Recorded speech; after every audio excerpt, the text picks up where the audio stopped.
Very, very importantly, if you are running some enterprise wireless with a management system, then this management system will very likely have extremely strong tools for monitoring and management. So I can't go into much detail here because there are so many different ones of these. But if you have managed wireless, the inbuilt tools of that system will likely be among the strongest management tools you have at your fingertips.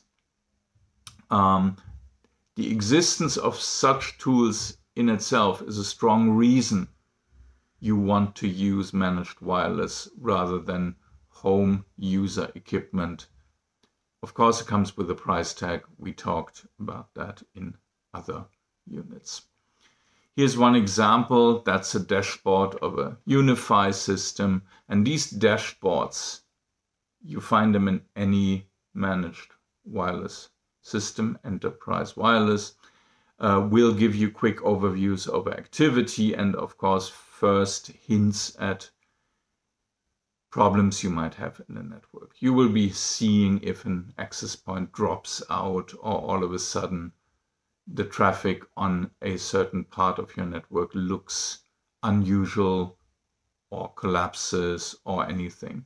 You will also find tools for registering malicious activity, hostile activity, rogue access points, unwelcome access points trying to work in the range of your wireless network, for example, one of the favorite things to look at in campus networks.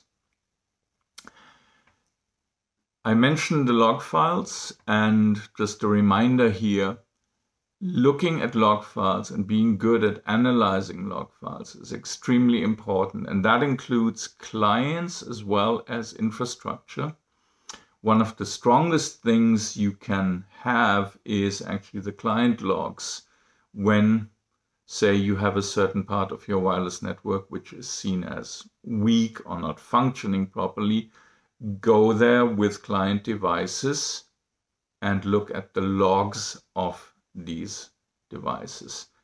Enterprise management often even gives you a possibility to follow devices around to collect log files over the network and such things.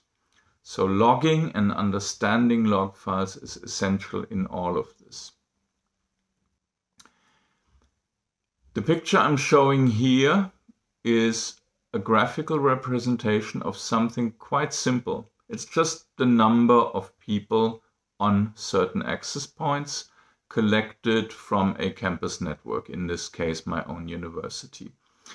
This information alone already gives you hints at problem zones and zones you need to improve. For example, access points that are completely overloaded. They have too many users. Access points that are disappearing, they're dropping out, they're no longer visible, then I know there must be something wrong if a certain part of the network just disappears.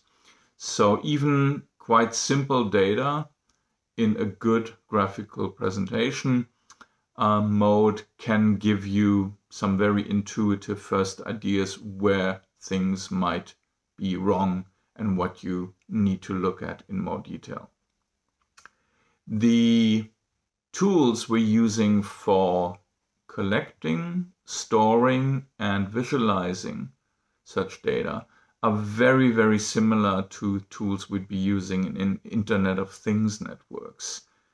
The telemetry we do in computer networks, you could argue it's a form of IoT, or vice versa. You could say IoT very often actually collects data from network devices.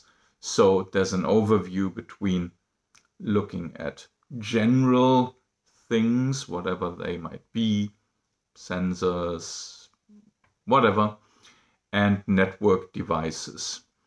And as a consequence, the same tools are useful.